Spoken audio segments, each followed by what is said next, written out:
എല്ലാവർക്കും ഫേവറേറ്റ് മലയാളം സ്റ്റോറീസിലേക്ക് സ്വാഗതം. ഇന്ന് ശ്രീ വൈക്കം മുഹമ്മദ് ബഷീറിൻ്റെ ഒരു മനുഷ്യൻ എന്ന കഥ കേൾക്കാം. ഒരു മനുഷ്യൻ. നിങ്ങൾക്ക് വ്യക്തമായ കാര്യപരിപാടി ഒന്നുമില്ല. ദൂരദേശങ്ങളിൽ അലയുകയാണ്. കയ്യിൽ കാശില്ല. ഭാഷ അറിഞ്ഞുകൂടാ. നിങ്ങൾക്ക് ഇംഗ്ലീഷും ഹിന്ദുസ്ഥാനിയും സംസാരിക്കാൻ അറിയാം. എന്നാൽ ഇത് രണ്ടും മനസ്സിലാക്കാൻ കഴിവുള്ളവർ അവിടെ നന്നേ കുറവാണ്. അപ്പോൾ നിങ്ങൾ പല അപകടത്തിലും ചാടും. പല സാഹസിക പ്രവർത്തികളും ചെയ്യും. അങ്ങനെ നിങ്ങൾ ഒരാപത്തിൽ അകപ്പെട്ടു. അതിൽ നിന്ന് അപരിചിതനായ ഒരു മനുഷ്യൻ നിങ്ങളെ രക്ഷിച്ചു. കാലം വളരെ കഴിഞ്ഞു പോയെങ്കിലും ചില പ്രത്യേക സന്ദർഭങ്ങളിൽ ആ മനുഷ്യനെ നിങ്ങൾ ഓർക്കും. അയാൾ എന്തിനങ്ങനെ ചെയ്തു? ഈ ഓർക്കുന്ന നിങ്ങൾ ഞാനാണെന്ന് വിചാരിച്ചേക്കുക. ഞാൻ പറഞ്ഞു വരുന്നത് എൻ്റെ ഒരു അനുഭവമാണ്.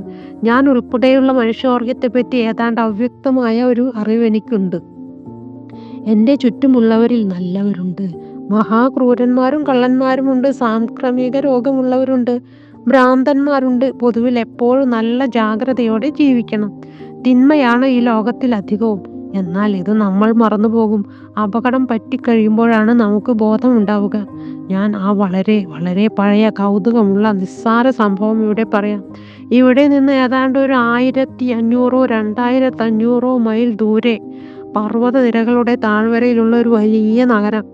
അവിടെയുള്ളവർ പണ്ടുകാലം മുതൽക്കേ ദയയ്ക്ക് അത്ര പേര് കേട്ടവരല്ല. ക്രൂരതയുള്ളവരാണ്. കൊലപാതകം, കൂട്ടക്കവർച്ച, പോക്കറ്റടി ഇതെല്ലാം നിത്യ സംഭവങ്ങളാണ്.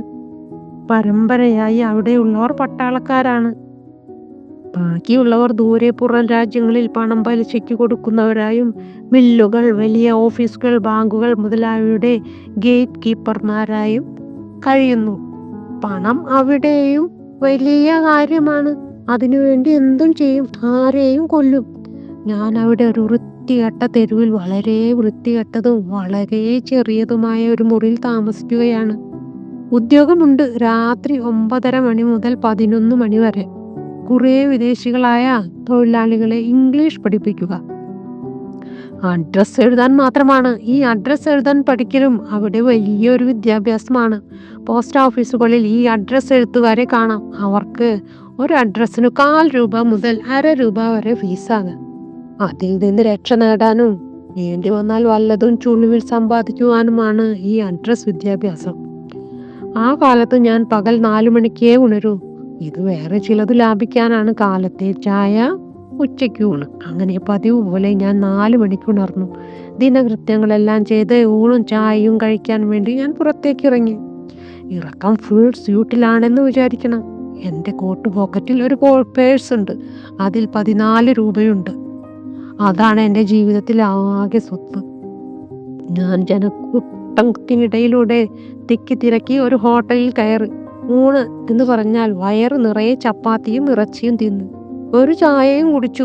ആകെ ഏതാണ്ട് 3/4 രൂപയോളമായി ബില്ല്. കാലം അതാണെന്ന് ഓർക്കണം. ഞാൻ അത് കൊടുക്കാനായി കോട്ട് പോക്കറ്റിൽ കൈയിട്ടു. ഞാൻ ആകെ വിയർത്തു. വയറ്റിൽ ചെന്നതെല്ലാം ദഹിച്ചു പോയി.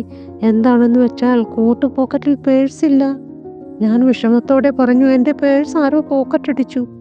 വളരെ ബഹളമുള്ള ഹോട്ടലാണ്. ഹോട്ടൽക്കാരെല്ലാവരെയും ഞെട്ടിക്കത്തക്ക സ്വരത്തിൽ ഒന്ന് ചിരിച്ചു.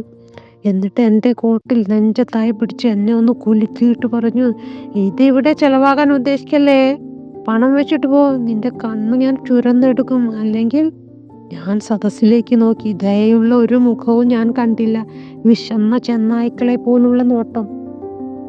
കണ്ണ് ചുരന്നെടുക്കുമെന്ന് പറഞ്ഞാൽ കണ്ണ് ചുരന്നെടുക്കും. ഞാൻ പറഞ്ഞു, എൻ്റെ കോട്ട് ഇവിടെ ഇരിക്കട്ടെ, ഞാൻ പോയി പണം കൊണ്ടുവരാൻ. ഹോട്ടൽക്കാരൻ വീണ്ടും ചിരിച്ചു. എന്നോട് കോട്ട് ഊരാൻ പറഞ്ഞു. ഞാൻ കോട്ട് ഊരി. ഷർട്ടും ഊരാൻ പറഞ്ഞു. ഞാൻ ഷർട്ട് ഊരി. ഷൂസ് 2 അഴിച്ചു വെക്കാൻ പറഞ്ഞു. ഞാൻ ഷൂസ് 2 അഴിച്ചു വെച്ചു. ഒടുവിൽ ട്രൗസർ അഴിക്കാൻ പറഞ്ഞു. അങ്ങനെ പരിപൂർണ്ണ നഗ്നനാക്കി കണ്ണുകൾ ചുരന്നെടുത്തു വെളിയിലയക്കാനാണ് തീരുമാനം.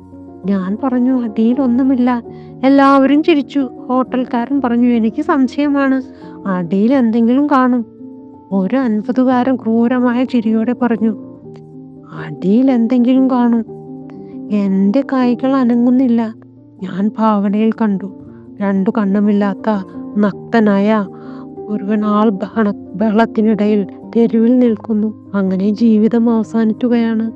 അവസാനിക്കട്ടെ. ഞാൻ ഈ സംഭവത്തിന് പോട്ടെ. ലോകങ്ങളുടെ സൃഷ്ടാവേ, എൻ്റെ ദൈവമേ, ഒന്നും പറയാനില്ല. സംഭവം ശുഭം. ഓ, എല്ലാം ശുഭം, മംഗളം. ഞാൻ ട്രൗസറിൻ്റെ ബട്ടൺ ഓരോന്നായി അഴിക്കാൻ തുടങ്ങി. അപ്പോൾ ഖനത്തോടെയുള്ള ഒരു ശബ്ദം കേട്ടു. നിൽക്കൂ, ഞാൻ പണം തരാം. എല്ലാവരും ആ ഭാഗത്തേക്ക് നോക്കി. ചുവന്ന തലപ്പാവും കറുത്ത കോട്ടും വെള്ള കാൽശരായിലുള്ള ഒരു വെളുത്ത 6 അടി പൊക്കക്കാരൻ, കൊമ്പൻ മീശയും നീല കണ്ണുകളും. ഈ നീല കണ്ണുകൾ അവിടെ സാധാരണമാണ്. അയാൾ മുന്നോട്ട് വന്ന് ഹോട്ടൽക്കാരനോട് ചോദിച്ചു, എത്രയുണ്ടെന്നാ പറയുന്നത്? 3/4 രൂപയുള്ളത്. അത് അയാൾ കൊടുത്തു. എന്നിട്ട് എന്നോട് പറഞ്ഞു, എല്ലാം ധരിക്കൂ. ഞാൻ ധരിച്ചു. വരൂ, അയാൾ എന്നെ വിളിച്ചു. ഞാൻ കൂടെ പോയി. എൻ്റെ നന്ദി അറിയിക്കാൻ വാക്കുകളുണ്ടോ? ഞാൻ പറഞ്ഞു. അങ്ങ് ചെയ്തത് വലിയൊരു കാര്യമാണ്. ഇത്ര ഒരു നല്ല മനുഷ്യനെ ഞാൻ കണ്ടിട്ടേ ഇല്ല. അയാൾ ചിരിച്ചു. പേരെന്താ? അയാൾ ചോദിച്ചു. ഞാൻ പേര്, നാട് ഇതൊക്കെ പറഞ്ഞു. ഞാൻ ആ മനുഷ്യന്റെ പേര് ചോദിച്ചു. അദ്ദേഹം പറഞ്ഞു, എനിക്ക് പേരില്ല. ഞാൻ പറഞ്ഞു, എങ്കിൽ ദയവ് എന്നായിരിക്കും പേര്. അയാൾ ചിരിച്ചില്ല. ഞങ്ങൾ അങ്ങനെ നടന്ന് വിജനമായ ഒരു പാലത്തിൽ ചെന്ന് ചേർന്നു. അയാൾ ചുറ്റിനും നോക്കി. മറ്റാരും അടുത്തൊന്നുമില്ല. അയാൾ പറഞ്ഞു, നോക്ക്, തിരിഞ്ഞു നോക്കാതെ പോകണം. എന്നെ ആരെങ്കിലും കണ്ടോ എന്ന് ചോദിച്ചാൽ കണ്ടില്ലെന്ന് തന്നെ പറയണം. എനിക്ക് കാര്യം മനസ്സിലായി. അയാൾ 2-3 പോക്കറ്റുകളിൽ നിന്ന് 5 പേഴ്സുകൾ എടുത്തു. 5. കൂട്ടത്തിൽ എൻ്റെയും. ഇതിലേതാണ് നിങ്ങളുടേത്? എൻ്റേത് ഞാൻ തൊട്ട് കാണിച്ചു. തുറന്നു നോക്കൂ. ഞാൻ തുറന്നു നോക്കി. പണമെല്ലാം ഭദ്രമായി അതിലുണ്ട്. ഞാൻ അത് എൻ്റെ പോക്കറ്റിലിട്ടു. അയാൾ എന്നോട് പറഞ്ഞു, പോ, ദൈവം നിങ്ങളെ രക്ഷിക്കട്ടെ. ഞാനും പറഞ്ഞു, ദൈവം നിങ്ങളെയും എന്നെയും എല്ലാവരെയും രക്ഷിക്കട്ടെ.